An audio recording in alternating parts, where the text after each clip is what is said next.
afternoon, everyone. We are going to, or I should say good evening, I guess. We are going to go ahead and roll into our post-race press conferences for today's Geico 500. We've now been joined by team owner Richard Childress of Richard Childress Racing and the team owner for driver Kyle Busch. So, Richard, congratulations on another win. Tell us a little bit about those final laps from your vantage point. Well, I think my stomach was in knots and not as bad as the crew chief there. Randall was just, man, you pit. And Kyle said, look, we've done made this deal. We've done made our decision. Let's ride it out no matter what.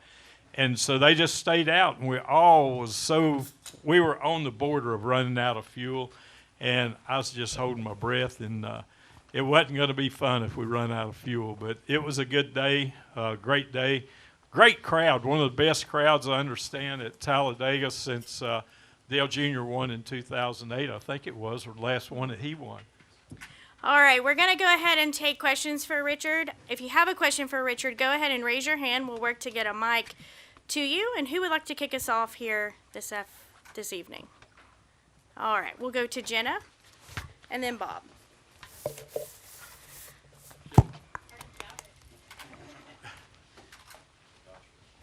Congratulations, RC. Your 13th win here at Talladega, second only to Hendrick. I imagine you love this place. What does it feel like to win at Talladega? Because it's such a difficult place to win. It's such an important win. If you win at Talladega, so much can happen during the race. But Talladega has been so great to RC. I raced here in 1969. That was one of the biggest breaks I got. I left here with about $1,500, $2,000, thought I'd never have to work again, and here I am still racing. So Talladega's been great. Winning with Dale here and the Winston, and I guess it was 2000 was the last win for him here. And also, just RCR has just had such a resurgence with Kyle coming over. How do you feel and where do you feel you guys are as an organization now? I think he's helping us build RCR back to where we want to be. I got to give all the credit to Austin Dillon. He's the one that came to me and said he knew that Tyler was going somewhere else, and he said, Pop, what do you think about bringing Kyle Busch over here? I said, I'll talk to him if he wants to, and we sat down, put a program together, so the credit goes to Austin for bringing him on. All right, we're going to go to Bob. Bob Hockris, Fox Sports. You talk about Austin. How do you keep that team from not maybe getting into desperation mode? Which team? On Austin's team, considering how far back in their points, looking at the playoffs. Obviously, last year they win the last race to get in, so they know what they're doing. They know the kind of situation. But is there anything that you do or want them to do to kind of avoid being maybe in desperation mode? Well, you start the season out in desperation mode, and that's the way we always look at this deal. But he knows now he's got to win, and we know we got to get a win for him, so we'll be digging extra hard to get him there. Those 60 points, we got an appeal, and I feel we got a decent chance. I don't know who the panel will be, but that'll be who will decide it, and I think we got a decent chance. All right, we're going to go to Dustin and then Jeff, and then we'll work our way over here.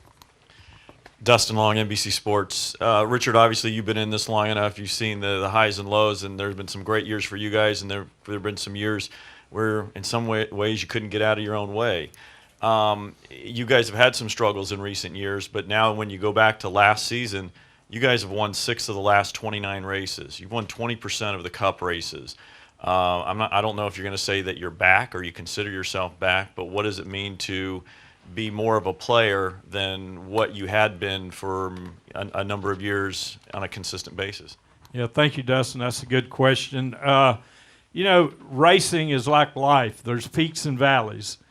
And when you get on the peak, it's harder to stay there. You got to be prepared when you're at the top.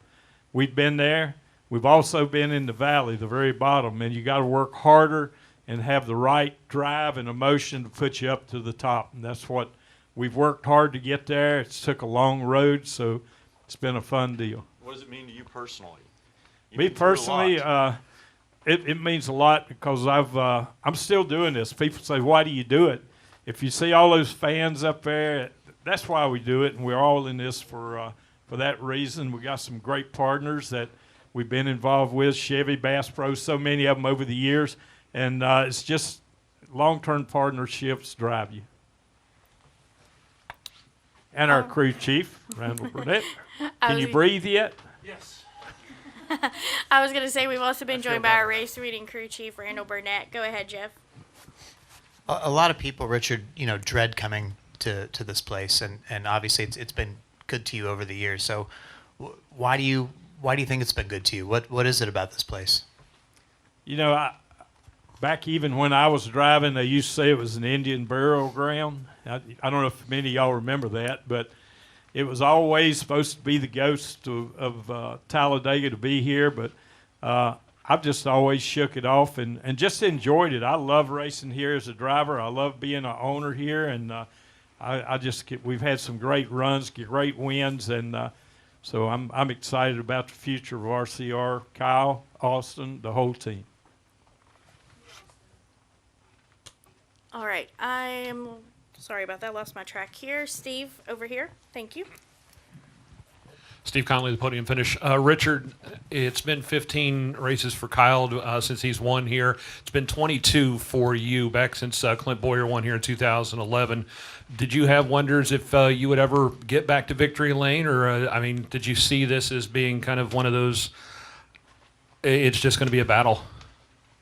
Talladega is always a battle of survival. That's what the battle really is if you can be there at the end, you got a chance to win. And that's what we wanted to do, and that's always our goal here in Daytona. You got to be there at the end. Both drivers talked about coming out here and racing as hard as we could, and they did. And it was a good day for one, and Austin didn't have that good a day. He was involved in that crash, but Talladega will give you that. It'll give you the peaks and valleys. And Randall, obviously the pit strategy, a big question. What does it mean to you to be on the box, to have your driver say, "Hey, this is what we're doing. I've got control. I know what I'm doing out here." Well, it's hugely helpful. For him to buy into what we're doing. The communications there. Hey, man, this is where we're at in the race. This is what we got going on.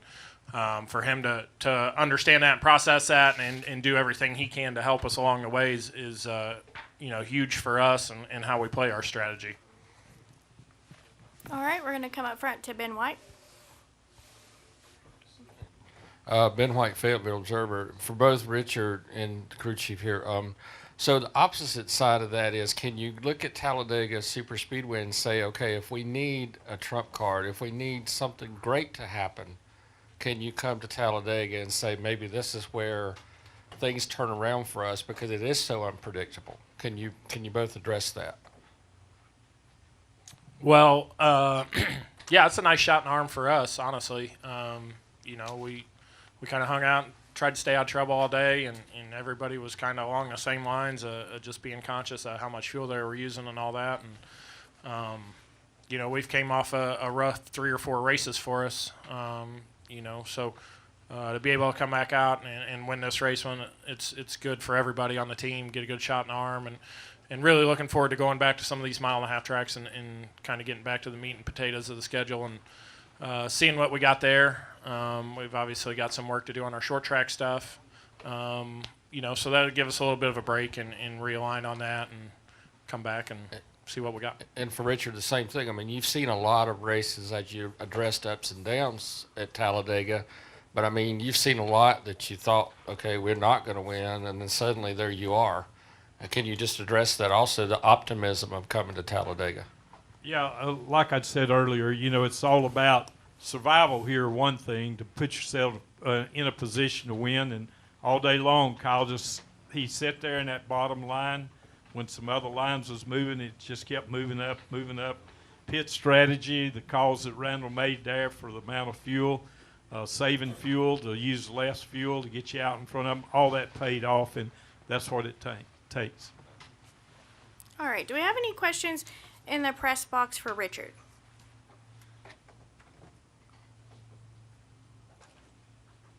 All right, any final questions for Richard downstairs? All right, Richard, I'll go ahead and let you go. Congratulations again on that win. Thank you, and I'm going to go celebrate it with my friend J.P. Morris and Johnny Morris and all the friends at Bass Pro, because we're going turkey hunting tomorrow. So thank you all. All right. Any final questions for Randall upstairs in the press box? All right. We'll come back downstairs for Randall. Questions? Okay. We'll go to Jenna.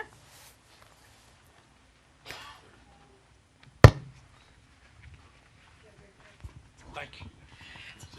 Hey Randall, what happened on the final sequence when you called Kyle in for gas? When did you make the decision? He said it was too late. If you could just walk us through that. Yeah, we'd had to talk when the first caution came out there at like 184, 185, and I'm like, hey man, we're going to be in a bad spot here possibly if we get too many green white checkers. And he was like, well, let's try to give it a go the first one and see what happens. And so he was fully aware, and he was aggressively saving us fuel and doing everything he could. He knew the situation at that point. And so I saw a couple of them getting ready to duck off in front of us, and they were kind of in the same fuel situation we were. Well, there was a bunch of us, but I just called, honestly, I called it too late, and it was a fortunate mistake. You know what I mean?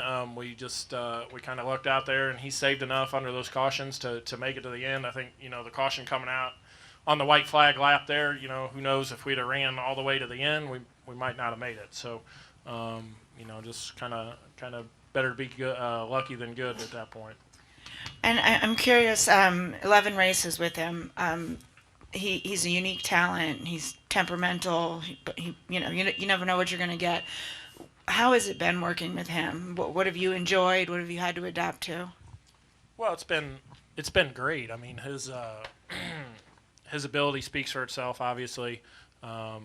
What he knows about the cars and the strategy and just how the race plays out and what he needs in a car, and all that's just hugely helpful. And I think it helps me be better, be more detailed, and really be on top of my game, because he's going to challenge you if you're not. And so, I think everybody on the 8 team has really stepped it up in that manner.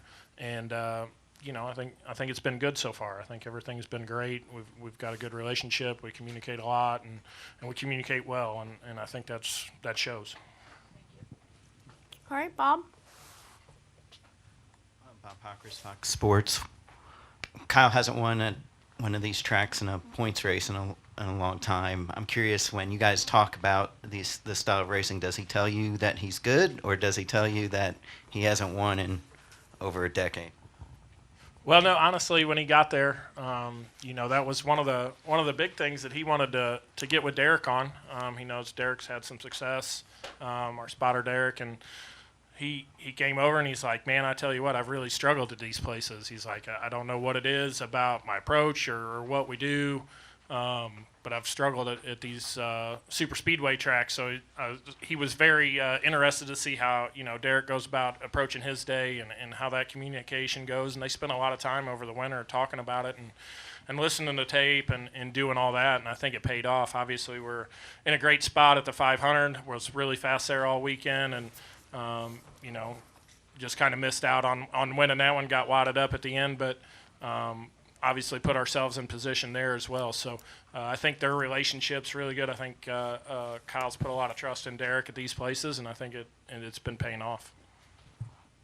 All right, we'll go to Dustin. Dustin Long, NBC Sports. Randall, since you guys won with Tyler at Road America, you guys have won 5 races among the 2 drivers, which is more than any other car number has won in that period. Now, I know that you would tell me you had 2 talented drivers, but it still also takes a team. How have you been able to build this team to where when you have the talent, you can take advantage? And again, as a car number, you guys have won more races since that Road America than anybody else in the garage. Yeah, I mean, this 8 team, it's strong. The road crew guys, they're all racers. They've grown up racing. We've got great engineers. Like, this team's really strong, and we're really close, really, really connected. We've spent the last 3 or 4 years together, all through Tyler's, coming up through the Cup side, and then now with Kyle. And everybody's really dedicated. Everybody wants to come out and win races, and everybody works hard, and they pull their weight, and they take their responsibility for their part in it, and it just makes a great team. And then obviously we've been fortunate enough to have two very talented drivers, like you said. Tyler's an incredible talent, and now we got Kyle, and his resume speaks for itself. So just very fortunate to have those kind of caliber of drivers drive the car, and for our team to stay close knit and work as hard as they do. It's been great. I mean, even with that talent that you have as an organization, how did you have to build it up as a coach per se? Because you didn't have those wins until the middle of the last season. So even with the dedicated people, the good people, you weren't always seeing the results. And it's one of those deals. We missed a lot of opportunities when Tyler was driving the car. We finished second, I don't know how many times, and you just gotta, everybody sees that and they taste that and they want it, right? And it's not hard when you're running up front. It's not hard to keep everybody motivated. It's when you're struggling and things aren't going right. It's tough to keep everybody pulling together in the same direction. So, fortunately, like last year, we had a lot of fast cars all year long, and Tyler did a great job, and we finally figured out how to break that barrier. And once we did, it started working out better for us, and Kyle's came aboard, and he's been great to work with, and he's a proven winner many times over. So just to be able to get him in the car and us to kind of adapt to him and him to adapt to us, we've kind of found a good middle road, I think, and looking forward to getting to more of these tracks. All right. Any final questions for Randall? All right. Congratulations again on that win.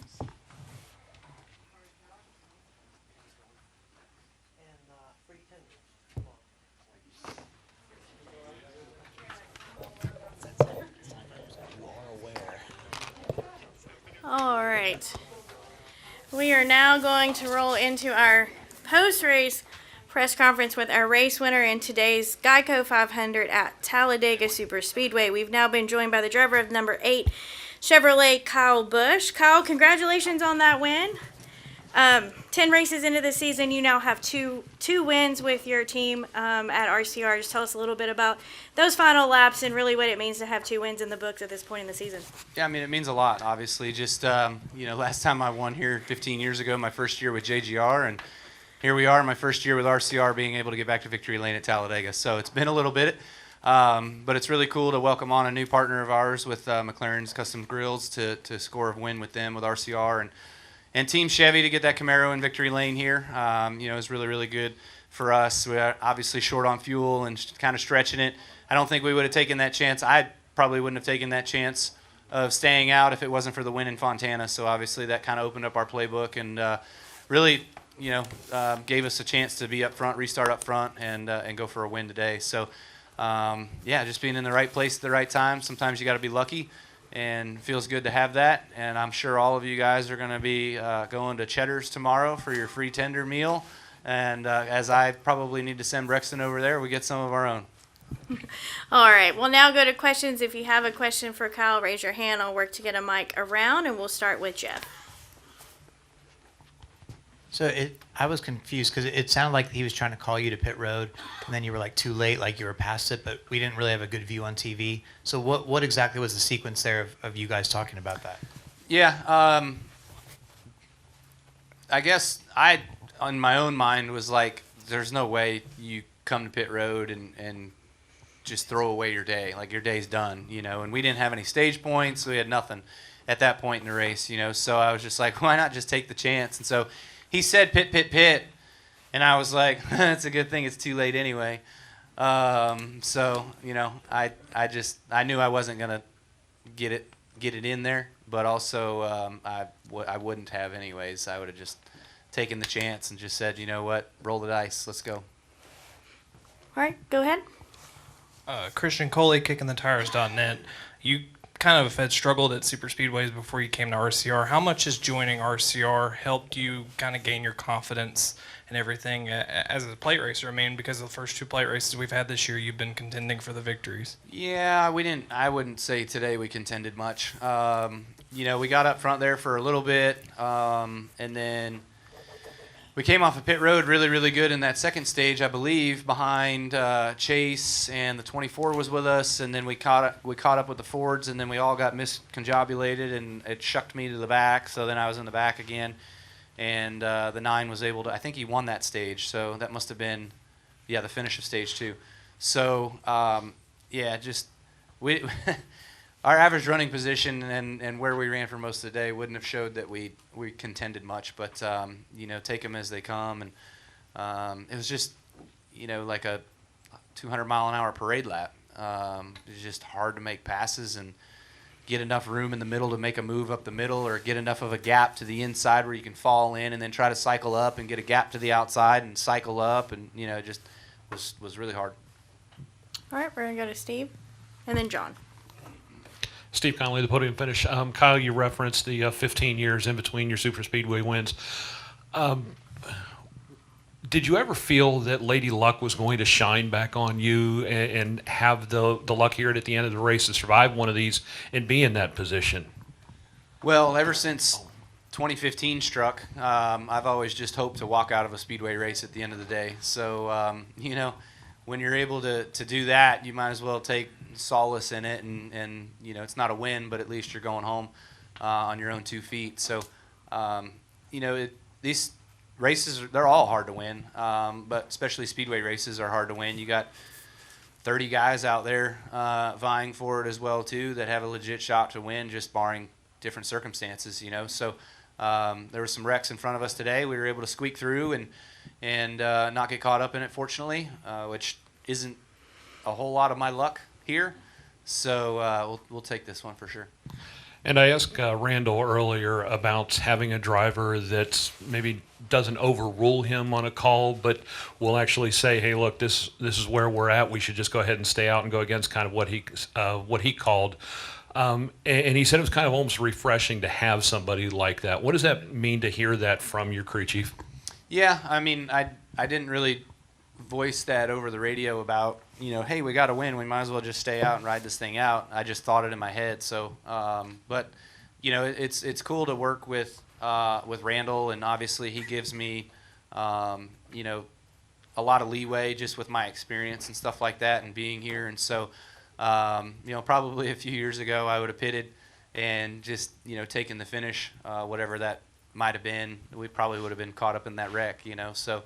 But when I thought that we'd have a shot for a front row start there at the end, I was like, there's no way we can pit. I mean, if we run out of gas coming off of turn 2 after we take the green flag, so be it, you know. But, yeah, just go for it. Roll the dice. All right, John, go ahead. John, newbieheavy.com. When Richard was in here, he said that you're helping build back the organization to where it used to be. Is there an area where you feel like you've made the biggest impact so far? No, not yet. Have you watched our short track program? It's a struggle. So we're working on that. But I've always known these guys have always had good restrictor plate program, and you know, we showed that in Daytona. We were really fast, and it was fun to run as quick as we did, with as good as we did with Austin to try to win that one. And then Fontana, we were super fast as well too. Those guys had a really good car there last year. So just the short track stuff is really been head scratching for sure. On my front and Randall's front, I know we're trying to work through what it takes to turn that around. So hopefully we can get there to make that, you know, the short track stuff go our way. All right, our next question will go to Bob, Kelly, and then Dustin. Bob Packers, Fox Sports. So do you consider today, like, do you feel like you did anything better on a super speedway No. today than No. you just got lucky? I got lucky. Okay. Yeah. And do you consider the Blaney Wallace portion of that luck or do you expect that at the end of a race that there's going to be a block and a wreck? Well, so Bubba was pushing me on the restart. He had me squirreled up a little bit down the backstretch, and then we got separated from each other, and then he went back to grab whoever was behind him and brought the momentum back forward. I got out a little too far, and then off of 4, you know, Bubba was coming with a head of steam, and I could have turned up to get in front of him and try to block it, but I'm like, I'm going to get wrecked. You know, my stuff would not take pushes anyways, and so I was not going to put myself in a spot where I was going to try to take one. So I just let those guys go by and just say, you know what, we'll sort it out down the backstretch and see what happens. We got 4 more corners to you know, see what happens in this race, and two and a half more miles. But they got to pushing real hard, and Bubba went to block, and you can't make more than one turn, being pushed, and by the time you make that second one, you're wrecked. All right, Kelly. Kelly, ChronoRacer.com. Kyle, has there been anything noticeably different about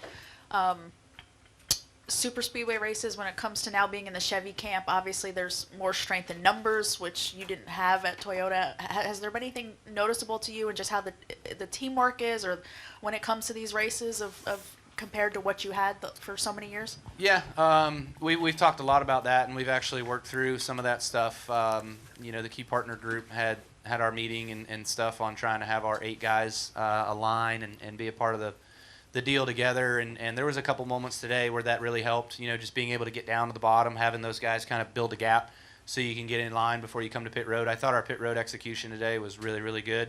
We all come in, we do our deal, get into pit road, we ride pit road, we do our stops, we come out. We got really organized really quick. So I thought the overall orchestration of that was really good.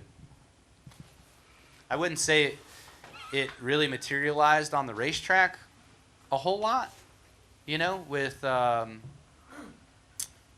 saw the Toyota guys, they were, I think, 4 or 5 of them in a row on the outside there towards the end of the race, and we never really showed that. But there was some good cohesion. All right, Dustin. Dustin Long, NBC Sports.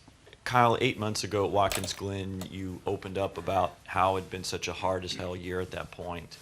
And I think about where you were then to where you are now, 2 wins with a new organization, having the success. I'm curious, what's it like to be Kyle Busch? What's your mindset now? And how did you get from, I'm not going to, maybe you'll tell me it's a dark place, but a darker place to this point? Because in one sense, it's probably been a long time, but in another sense, 8 months is a very short period of time. Yeah, just having a good, strong support system. Obviously, Samantha and Brexton, my family first, but then from there, having a great bunch of guys that I'm surrounded by. When Richard made comment to Randall about there being a chance that I come over there, he was really pumped up about it, and he was really excited about it, and Petrie was as well too. I remember Petrie blowing me up for a couple weeks on phone calls and stuff. So they didn't think that Kyle Busch was washed up or anything like that, and so it was really a breath of fresh air to get over there and get to work. And it's, trust me, I've probably worked harder in this year than I have in the last 4. Just because of feeling like it's my duty, it's my service to them to give them everything that I've got, absolutely everything that I've got, for them sticking their neck out for me at RCR. So, we're working really hard in a lot of areas. I keep pushing these guys on some stuff, and I hope that it'll continue to get better as we progress through the year. I think next week is another big test for us as the RCR group, statistically speaking, at Dover was horrendous a year ago. So hopefully we can turn that around. And also, obviously, what you've done in your career, can't be questioned, and you're among the greats. There's no doubt about that. But I'm sure every driver has ego or even self-doubt to some degree. So to be able to get 2 wins so relatively quickly, even though you are Kyle Busch, how important is that to come out of the gate like that? Or what does it mean to you to be able to have done this as opposed to, get your 2 wins at race 25 and 26 or something, have to fight through it? Yeah, right. No, I mean, trust me, I think I said it in Fontana, I'll say it again, that the more wins you can get, the earlier you can get them, the better your season's going to go, and the points build up is obviously what you strive for, Winning races in the playoffs obviously moves you through automatically to the next round, so that's a good plus. You get to carry those points that late in the year as well too, but I've always looked at having strong starts to seasons, and that kind of solidifying your base for the remainder of your season. So anytime you get to around, somebody told me this years ago, a long time ago, anytime you get to about Charlotte, Coke 600, from there to the end of the regular season, like points fluctuation, you might 1 or 2 spots, barring something stupid happening, 3 blown up motors in a row will hurt that. But other than that, just the cycle of racing naturally you'll end up about the same spot. So I always like to be having a good strong start to build that foundation. All right, I believe we had 2 questions in the back. Go here in the middle right here, and then there was one in the back. Yep. Go ahead. You go Jared first. Haas with FrontStretch.com.